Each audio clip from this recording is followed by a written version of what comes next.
Johor, negeri kelima terbesar di Malaysia, lebih 4 juta penduduk.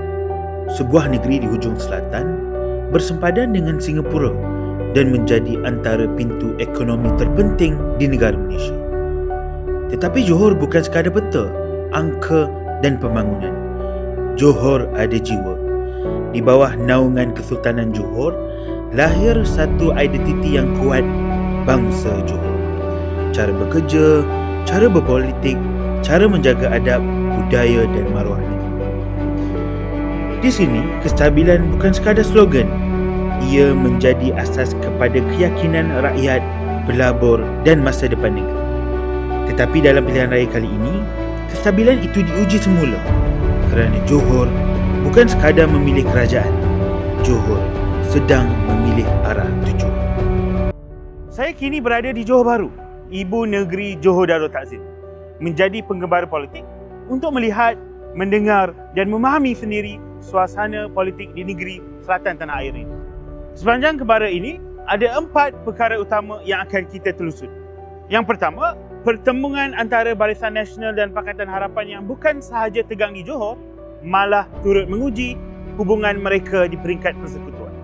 Yang kedua, kita akan melihat lebih dekat dinamika dalam Perikatan Nasional di samping perkembangan kuasa ketiga seperti MUDA dan Parti Baharu bersama. Yang ketiga, kita akan membincangkan peranan institusi istana yang sentiasa menjadi sebahagian daripada landscape politik, kepimpinan dan pembangunan negeri Johor. Dan yang terakhir, saya mahu mendengar sendiri suara bangsa Johor. Apakah harapan mereka dan apakah yang mereka mahukan dalam pilihan raya kali ini? Jom ikuti Kembara Piaraan Johor bersama saya, Iman Irfan, hanya di Keluar Sekejap. 16 Mei 2026, hari di mana Barisan Nasional memutuskan untuk bertanding secara solo di PRN 16. Hampir semua 26 bahagian di negeri Johor Darul Takzim ini, termasuklah parti-parti komponen, menyatakan bahawa Johor perlu bertanding solo. Kita bertanding di semua 56 kursi. Pengumuman ini telah mencetuskan perbalahan antara Barisan Nasional dan Pakatan Harapan, memandangkan mereka bersahabat dalam kerajaan perpaduan.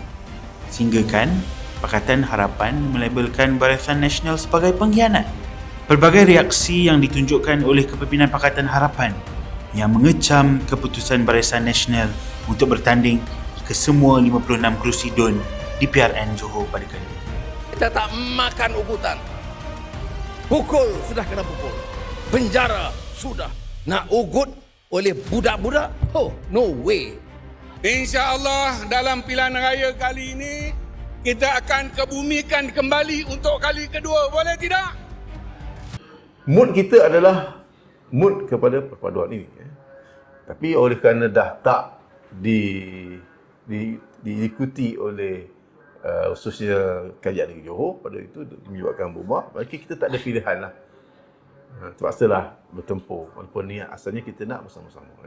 Jadi ini dimensi baru sekarang dalam politik. Ini kita hadapi benda ni. Okay? Dan saya ada rasa dan yakin juga sebenarnya rakyat ni, orang masyarakat di bawah ni, sebenarnya dia tak kisah politik ni hal ni. Awak nak gaduh ke apa ke, dia tak kisah. Awak punya hal lah kan. Tapi yang dia nak adalah masalah dia diselesaikan. Untuk rekod, tiada kerajaan perpaduan di Johor. Barisan Nasional memerintah secara sendiri hasil keputusan 40 kerusi pada PRN yang lepas. Namun, pertembungan di dalam PRN ini telah menyebabkan berlakunya isu ungkit-mengungkit selain merebut kredit di atas pencapaian kemajuan di Johor. Dari kawan, kini menjadi lawan. Dari sebuah kerjasama, kini membawa haluan yang berbeza. Kedua-duanya berhujah pada paksi yang sama. Persoalannya, hujah siapa yang bakal diterima. Perikatan Nasional masuk ke gelanggang PRN ini dengan begitu tempang apabila perbalahan antara PAS dan Bersatu terus berpanjangan. Ini kita dapat lihat apabila mereka hanya bertanding 36 kerusi. Sebenarnya ia menarik untuk kita mendalami situasi ini. kerana semestinya memberi kesan kepada sokongan PN di negeri Johor. Dalam PRN yang lepas, mereka dapat satu kerusi di Dun Maharani. Tapi dengan perbalahan dalaman, dengan motivasi yang kurang, bagaimana nasib mereka pada kali ini? Kerjasama yang baik di peringkat akar umbi. Contohnya saya beri pandangan saya di Dun Panti lah. Okey. Di Dun Panti ni kami mempunyai hubungan baik dengan PAS yang di mana ahli-ahli PAS sendiri yang menyokong kami. Di situlah di sudut yang lain saya nampak. PRN Johor kali ini turut diserikan dengan penglibatan dua parti yang saya anggap sebagai third force. Parti pertama adalah Muda yang membariskan 4 orang calon. Dan semestinya calon tumpuan parti ini ialah saudari Rashifah untuk mempertahankan kerusi Dun Puteri Wangsa. Tetapi pada pengamatan saya, menarik untuk kita lihat di Dun Maharani. Kenapa? Kerana Dun Maharani ini terletak di Parlimen Muar. Seperti mana kita tahu, saudara Syed Saddiq merupakan ahli Parlimen Muar dari Muda. Jadi, adakah kita bakal melihat sokongan Syed Saddiq diterjemahkan kepada saudara Amir Jack di Dun Maharani? Kerusi Maharani ni sangat unik kerana kita ikutkan kalau orang kata tsunami politiknya berlaku, tak kira lah secara peringkat di Dun Johor ataupun di peringkat nasional, Maharani selalunya menjadi milik pembangkang. Walau apa pun yang berlaku, Maharani tetap dengan cara tersendirinya. Dia tak terikut dengan orang kata, naratif di peringkat Dun ataupun di peringkat nasional, dia akan ikut. Tak, pengundi Maharani ini dia unik dan boleh saya katakan apa yang kita jangkakan berlaku sebaliknya. Kalau tadi saya bercakap tentang Parti Muda, kali ini kita bercakap tentang Parti Bersama yang melakukan debut dalam pentas pilihan raya di Malaysia. Menariknya, kesemua calon Parti Bersama bukanlah mereka yang mempunyai latar belakang politik. Mereka merupakan rakyat biasa yang terdiri daripada pelbagai latar belakang seperti peguam, usahawan, arkitek dan sebagainya. Menariknya lagi, pemilihan calon ini dibuat secara terbuka dan dipilih sendiri oleh pengasas parti, saudara Rafizi dan Nik Nazmi. Kalau kita tahu, saudara Rafizi ini terkenal dengan formula. Jadi adakah pemilihan calon-calon ini bakal membuahkan hasil di negeri Johor? Apa yang membuat Fifi terdetik untuk join politik? Are you okay if I answer in English? Ya, Boleh, can. Ya, boleh. Okay. So I think deep down I've always known that politics is where decisions are made. For example, when we look at X, when we look at the decision not to ban smoking, all that happened at ministerial level, policy level, and those ministers are appointed through politics. So I've always known that in order for me to have a say in all of this, I would need access in politics. But then it seems like years away, with how politics in Malaysia is designed. You would have to join a party, start from the bottom, and that's just not who I am. I don't like hierarchies. I don't like big groups. So it's just at the back of my head. Then when the opportunity came with Bersama, I just thought I apply, and then here I am. Melihat kepada ketiga-tiga parti ini, tidak dinafikan ia memberi lebih pilihan buat para pengundi di Johor. Pun begitu, persoalan yang timbul dalam keadaan PN yang tempang, muda yang bergerak bersendirian serta bersama yang masih hijau di pentas politik Malaysia, adakah parti-parti ini mempunyai kemampuan untuk mendapat kepercayaan pengundi bagi mentadbir negeri Johor? Counting the hours and minutes. I can't wait to meet my people. Like I say, if you want to say something, nak complain apa, all by letters. Di Johor, istana memainkan peranan yang aktif dalam memantau pentadbiran dan ekonomi negeri ini. Keakraban hubungan istana, kerajaan negeri dan rakyat mewujudkan sinergi penting bagi memacu agenda Maju Johor 2030. Sebab itu, bila kita bercakap tentang landscape politik negeri Johor, kita tidak boleh lari untuk turut sama berbincang berkenaan institusi istana di negeri Johor. Dalam PRN kali ini, wujud dakwaan yang mengaitkan institusi istana dengan hala tuju politik negeri. sehingga ada yang mendakwa wujud campur tangan dalam pilihan raya. Tuanku, are you allowed to talk about politics? Sebab kita Why am I not kita allowed? dibiasakan. Okay, I know, but why? Raja ni above politics. I know, but why am I not allowed to talk about politics? Tak adalah, patut ingat this is some convention di kalangan raja, jangan sentuh politik, raja For above me, politics. no. Jangan get involved in politics. Tetapi dalam segi pengetahuan ataupun pandangan, it's okay. I mean, I'm also a citizen of this country. Kenapa orang lain boleh bercakap dengan pandangan mereka, memberi pandangan mereka dengan situasi politik, tetapi saya tidak boleh? So for me, I don't agree with that. Johor mempunyai keunikan tersendiri. Di Johor, istana turut menjadi tonggak kestabilan, kesinambungan dan pembangunan negeri. Saya menafikan sekeras-kerasnya. Tak ada. Saya boleh cakap institut diraja di sini ni sangat penting kepada rakyat. Sangat prihatin kepada rakyat. They are very concerned about people's cares. Because bila saya menceburi bidang politik ni, saya telah nampak macam mana dulu Yang Maha Mulia, Sultan kita dan juga pemangku raja kita, they are very, very concerned about public. They want the people to be taken care very well. So as a leader, as a ketua masyarakat, dia nak kita go to the ground and make sure the publics are been well taken care. So saya fikir perkara yang dia cakap ni memang tak logik lah, tak masuk akal. Saya rukun negara yang pertama, kepercayaan kepada Tuhan, kesetiaan kepada raja dan negara. Di negeri Johor, raja kami adalah Sultan Johor dan kami sangat menghargai apa pandangan, apa tunjuk ajar daripada istana, dan juga istana juga memberi pandangan, dan kami akan memikir dan kami akan berbincang tentang cadangan-cadangan daripada pihak istana. Bagi saya, tak kira tuanku ataupun pemimpin ataupun setiap rakyat Johor, bangsa Johor, kami semua akan mengutamakan kebaikan Johor. Itu yang utama.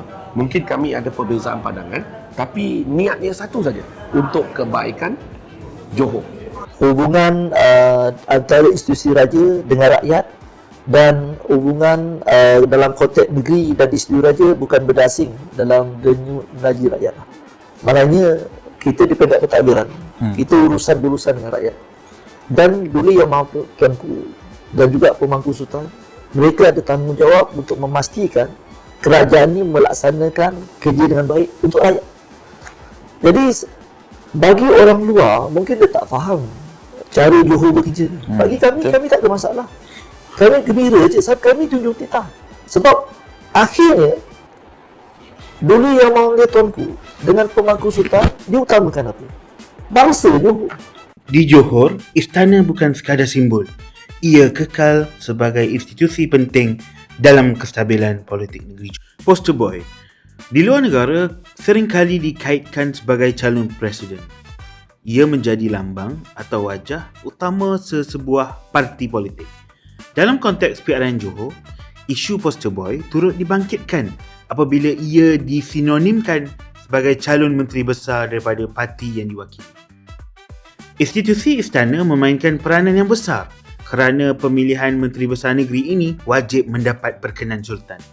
Ini sekali lagi membuktikan bahawa institusi Istana Johor bukan hanya sekadar simbol, malah berperanan penting untuk menjaga kepentingan rakyat dan negeri.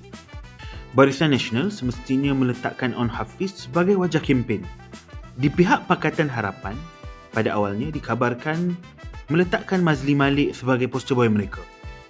Namun desas-desus ini telah dinafikan oleh beliau sendiri. Zah. Ambil kain. This is mine.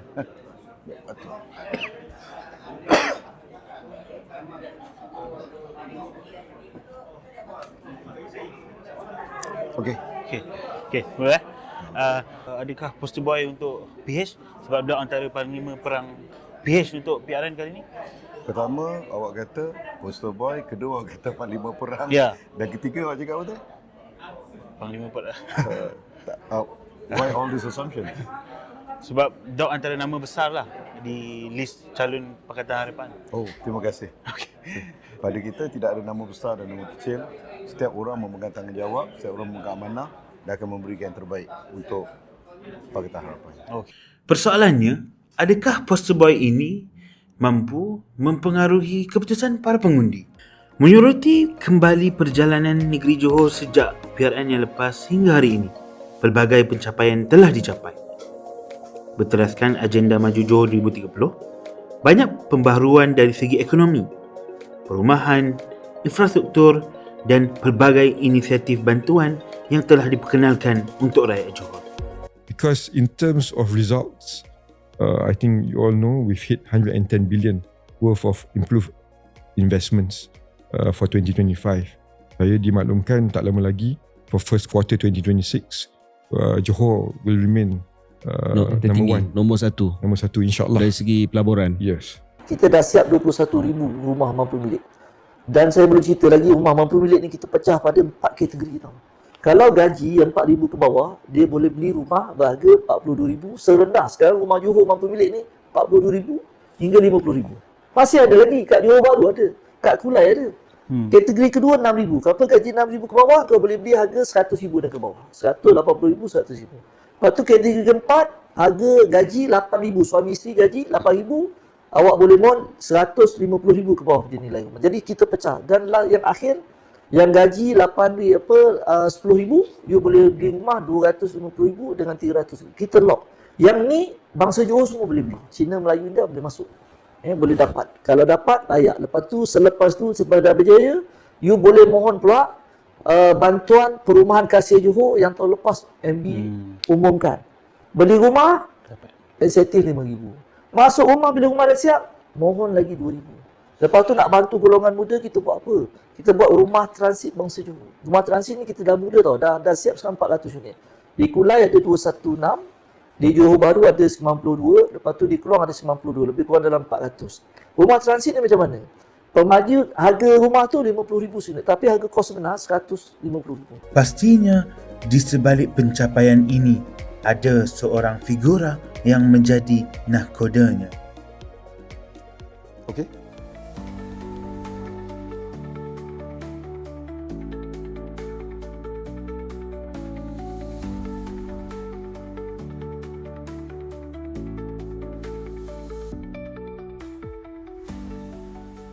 Berulang kali melegaskan BN pergi solo, tetapi apabila pimpinan PAS sendiri menyatakan sokongan kepada Barisan Nasional di tempat yang mereka tidak bertanding, jadi wujud dakwaan ada kerjasama senyap antara BN dan PAS. Adakah dakwaan itu benar? Dari segi kita bertanding solo, konsisten daripada hari pertama saya umumkan. Barisan Nasional bertanding di kesemua 56 kursi. Dan calon-calon kita berjuang habis-habisan di lapangan, berkempen habis-habisan di lapangan. Siapa pun nak bantu calon-calon BN, kita alu-alukan. Jadi siapa yang nak buat persepsi dan spekulasi dan fitnah, itu terpulang kepada mereka. Tapi saya rasa rakyat tahu bahawa kita memang di peringkat Barisan Nasional, semua jentera kita sedang mencuba menyantuni seramai mungkin rakyat supaya pada 11 hari bulan mereka akan mengundi parti Barisan Nasional. Datuk, kalau kita lihat kempen pada kali ini, banyak serangan yang ditujukan kepada Datuk secara langsung dan secara tidak langsung. Bagaimana Datuk melihat perkara ini? Dan adakah ia menjejaskan kempen Barisan Nasional itu sendiri? Bagi saya, itu adalah lumrah politik. Serang pihak lawan, menghasut dan sebagainya. Tapi kita dekat Johor, cara dan budaya kita sedikit berlainan. Dan saya yakin di peringkat pengundi-pengundi akar umbi bangsa Johor secara keseluruhan, mereka tidak termakan dengan hasutan dan janji bulan bintang yang dibuat oleh mereka yang tak bertanggungjawab ni. Saya rasa serangan-serangan yang dibuat kepada saya ni, ia dibuat untuk mengaburi mata rakyat tentang kelemahan-kelemahan dasar-dasar di peringkat persekutuan. Janji tak ditunaikan satu hal. Tetapi pada masa sama dasar-dasar yang menyusahkan rakyat. Contohnya dari segi e-invoicing, dari segi perniagaan yang kena bayar 2% EPF untuk foreign workers. Ini semua menyumbang kepada kos sara hidup. Kerana bila perniagaan punya kos meningkat, they've got to transfer the cost to someone. And that someone is the rakyat. So, ditambah lagi pula dengan ada cap untuk minyak, jadi semua ini rakyat rasa. Dan bagi saya kemarahan yang dirasai oleh rakyat bila saya menjelajah satu Johor ini, insyaAllah akan diterjemahkan sebagai satu referendum kepada kepimpinan di peringkat Putrajaya. Datuk, banyak tinjauan yang mengatakan bahawa BN berada dalam kedudukan yang terbaik pada kali ini. Malah ada yang melihat keyakinan itu datang kerana prestasi dan track record Datuk sendiri. Bagaimana ia menjadi satu tekanan kepada Datuk yang menjadi wajah utama kempen BN pada kali ini? Sebagai pengurusi Barisan Nasional, memang kita perlu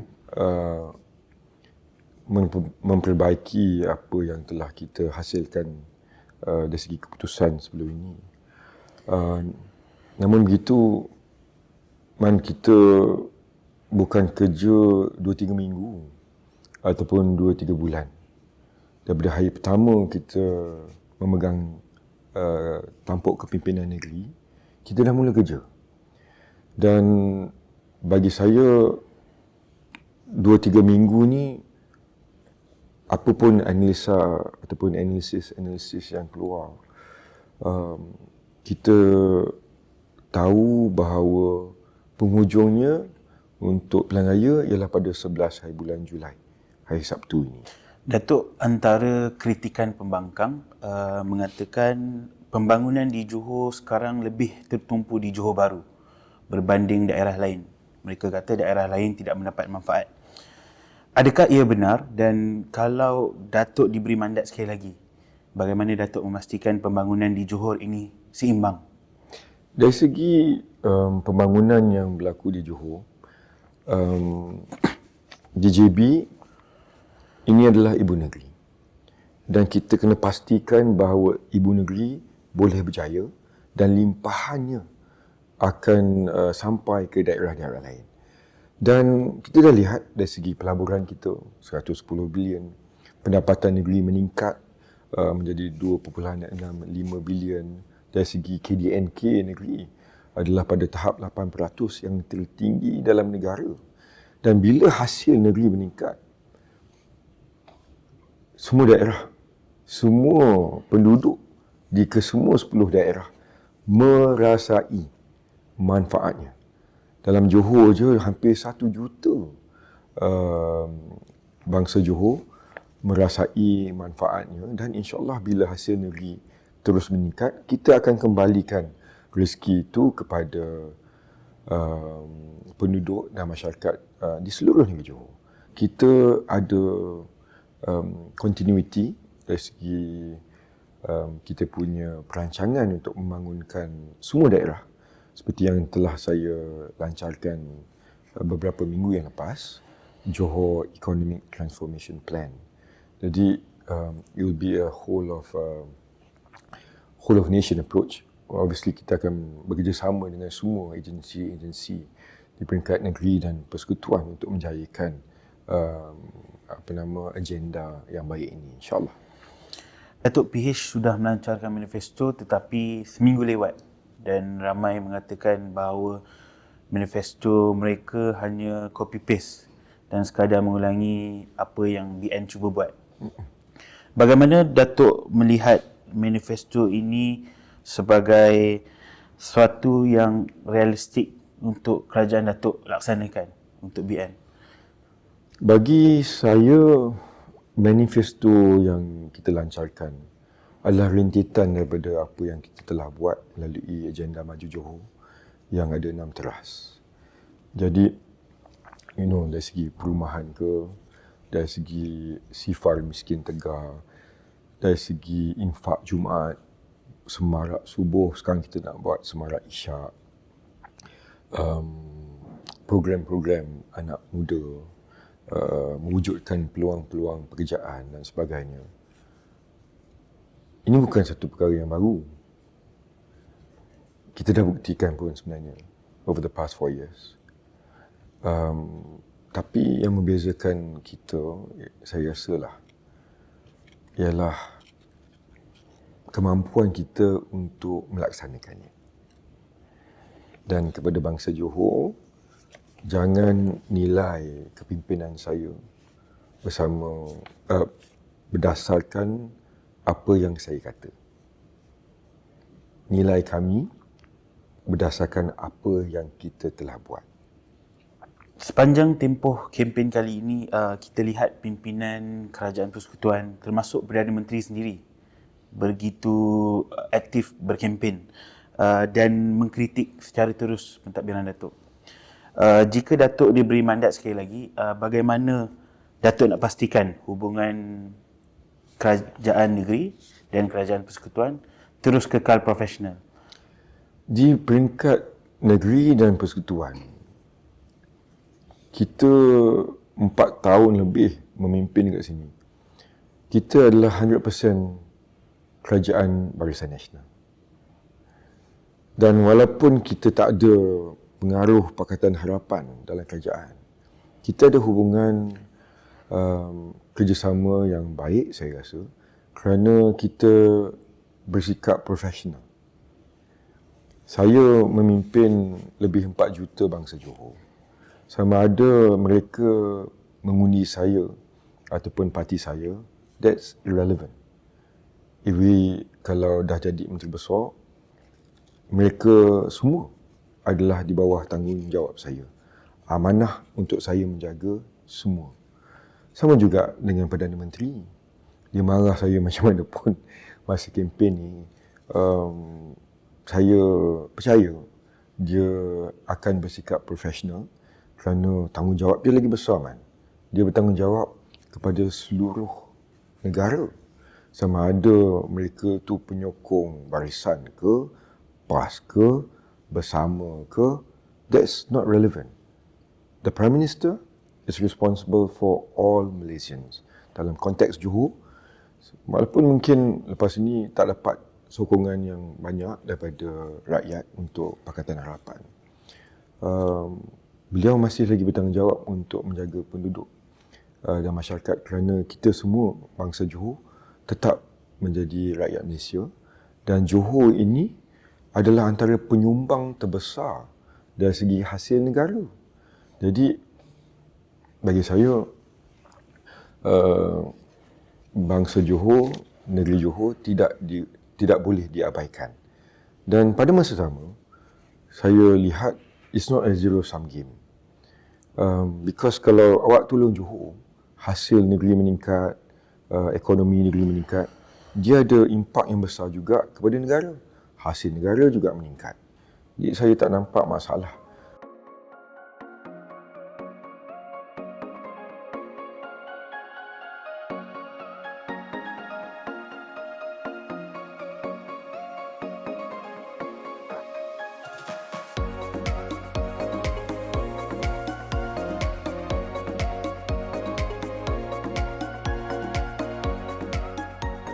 Okay, kalau nak tengok, saya ni memang anak jati Johor Bahru. Saya dilahirkan di Johor Bahru. Saya dibesarkan sampai umur 10 di PUB Skudai Batu 11. Di mana kebanyakannya orang Melayu di sana. So semasa saya tinggal di sana, waktu malam saya duduk dengan kawan-kawan saya di masjid. Berbual mereka di masjid. Kadang saya exam belajar pun di masjid. So konsep tu dah tak nampak sekarang. Selepas tu saya dibesarkan di Bandar Baru Uda. Bandar Baru Uda kebanyakannya orang pun orang Melayu dan orang Cina juga ada. So kalau yang saya dalam ucapan saya selalu cakapkan, dulu bila raya Cina ke, raya Melayu ke, neighbours will bring the food from their house, give it to us to eat. Then raya also, kita also will send the food to the neighbour. to it. So benda tu dah tak nampak lagi kat sini dah. Pasal bila bandar dah naik pesat, bangunan tinggi dah naik, semua dah tinggal kat kondominium flat, keunikan bangsa Johor tu tak nampak. So saya nak terapkan balik keunikan bangsa Johor sebab saya ni wakil rakyat, bukan wakil rakyat India. Saya ni wakil rakyat mewakili semua kaum bangsa Johor.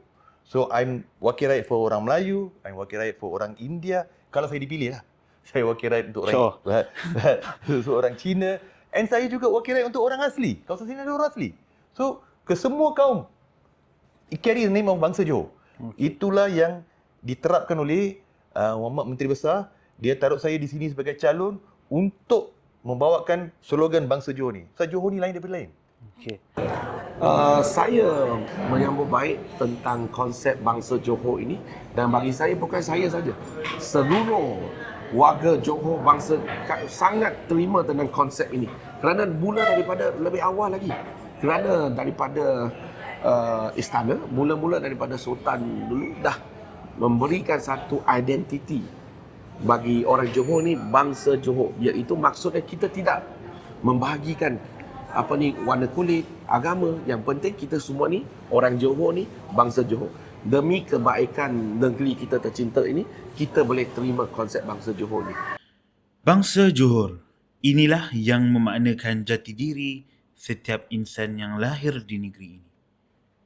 Mari kita dengarkan isi hati dan harapan mereka bersempena piaraan kali ini. Okey. Saya dah kerja dekat Singapura hampir 4 tahun. Dalam duration 2 tahun lebih baru ada saya nampak perubahan dari segi busy. Bila orang nak masuk Singapura kan, pukul 6 pagi tu memang sangat pack lah. Tapi sekarang jaranglah nampak staff dekat custom tu. Dulu kaunter tiga je buka. Tapi sekarang kaunter kita tengok semua dia buka. Lepas adanya face recognition kan, face scan, memang lancar lah, kita tak payah nak bagi pasport semua. Kalau dari segi penambahbaikan, saya rasa dekat custom tu basically dia panas tau. Dia panas, dia tak buka aircon ke apa. So maybe boleh penambahbaikan dari segi keselesaan dekat custom tu lah. Adakah aunty dengan akak berpuas hati dengan keadaan Johor Bahru sekarang? Ya, berpuas hati. Berpuas hati. Andai kata kalau Johor Bahru boleh diperbaiki, apa yang aunty dan akak nak perbaiki? So far dia okey. Tak ada yang nak diperbaiki lah. Tak ada yang nak komplain. Okay. Setakat ni selama 5 tahun ni saya rasa dah cukup puas hati lah. Saya tak terfikir apa penambahbaikan yang boleh suggest, sebab bagi saya dah cukup puas hati dah. Highlight bagi saya bantuan kasih Johor lah, sebab sangat membantu. Dan macam saya baru kahwin, so bersyukur sangatlah kerajaan negeri Johor, lagi-lagi Datuk Wan Hafiz keluarkan inisiatif ni, sangat membantulah. Dengan lebih baik. Ya, sebagai seorang exco yang telah diberikan tanggungjawab untuk menjaga hal ehwal komuniti Tionghoa di Johor ini, saya sangat berterima kasih kepada Yang Amat Berhormat Menteri Besar. Saya ambil contoh daripada segi peruntukan. Saya masih ingat pada masa permulaan tahun 2022, masa itu peruntukan untuk kita jaga kepada komuniti Tionghoa cuma 4.6 juta saja. Tapi buat tahun ini saja, tahun 2026, jumlah keseluruhan peruntukan yang umum pada awal tahun tu dah lebih 17 juta ringgit. Ini adalah peningkatan 400%.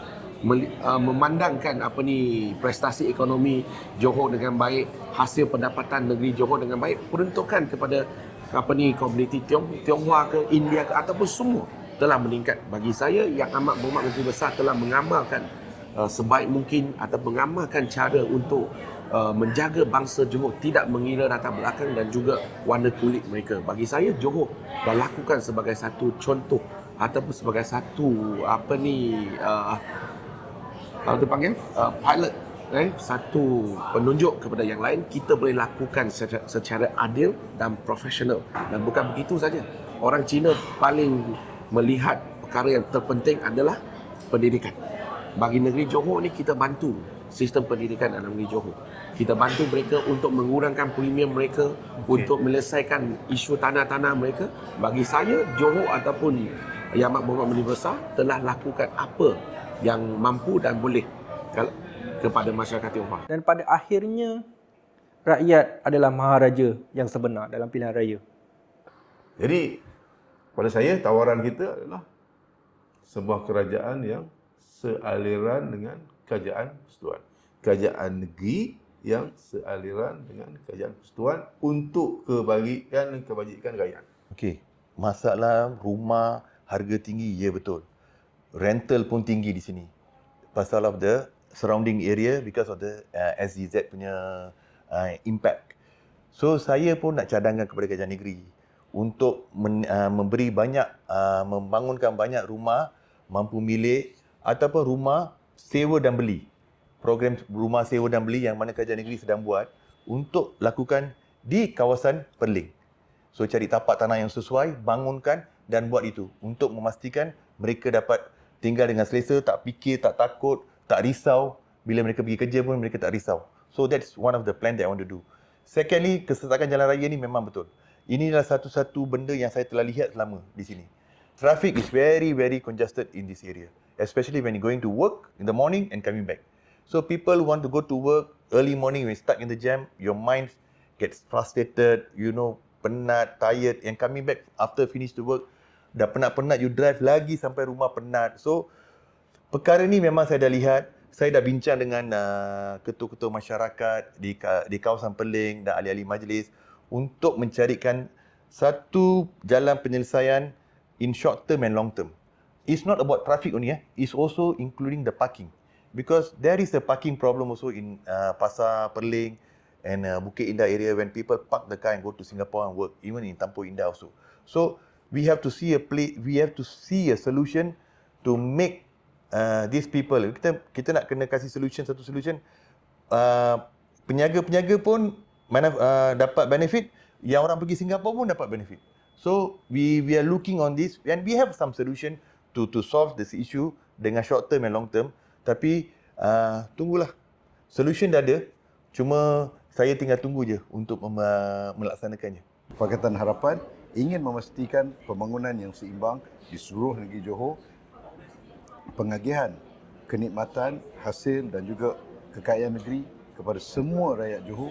Apapun pembangunan, apapun kemajuan yang berlaku di Johor, hendaklah diterjemahkan kepada rakyat terbawah, bagaimanakah mereka menerima hasilnya.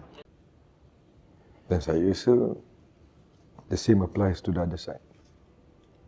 Tengok apa yang dia janjikan dulu. Tanya dia laksanakan ataupun tidak. Datuk, jadi akhir sekali, kalau rakyat sekali lagi memberi mandat kepada BN, apakah impian terbesar Datuk untuk negeri Johor dalam masa 5 tahun ini? Dan apakah legasi yang Datuk nak tinggalkan untuk bangsa Johor? Untuk bangsa Johor yang saya kasih sekalian, kita mempunyai aspirasi nak jadi sebuah negeri yang maju menjelang tahun 2030. Dan banyak yang telah kita capai bersama. Namun begitu, kalau kita main bola ni tengah musim World Cup ni, we are in the first half. Whether we berjaya ataupun tak berjaya depends on the second half. Kita nak masuk fasa kedua. Dan sama ada kita berjaya ataupun tidak, nak jadi sebuah negeri yang maju menjelang 2030 ini bergantung kepada keputusan yang bakal dibuat pada hari Sabtu ini, 11 hari bulan. Dan keputusan 11 hari bulan ini sangat penting. Saya mohon kepada bangsa Johor, Melayu, Cina, India, orang asli, jangan kita gadaikan masa depan kita. Sama-sama kita eratkan hubungan, kita rapatkan saf, kita menangkan calon-calon Barisan Nasional kerana kita telah membuktikan bahawa kita boleh menjadi pentadbir yang baik untuk masa depan Johor. Thank you, sir. Good luck. Okay. Thank you, man. Pilihan raya selalu kelihatan bising dari luar, tetapi di dalam bilik mengundi ia menjadi sangat sunyi. Seorang rakyat, sehelai kertas, satu tanda. Dan dari tanda kecil itu, cara melangkah sebuah negeri ini ditentukan.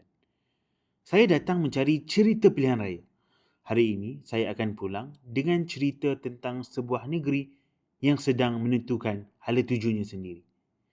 11 Julai 2026, kepada bangsa Johor, selamat mengundi. Iman Irfan, Close Kejap.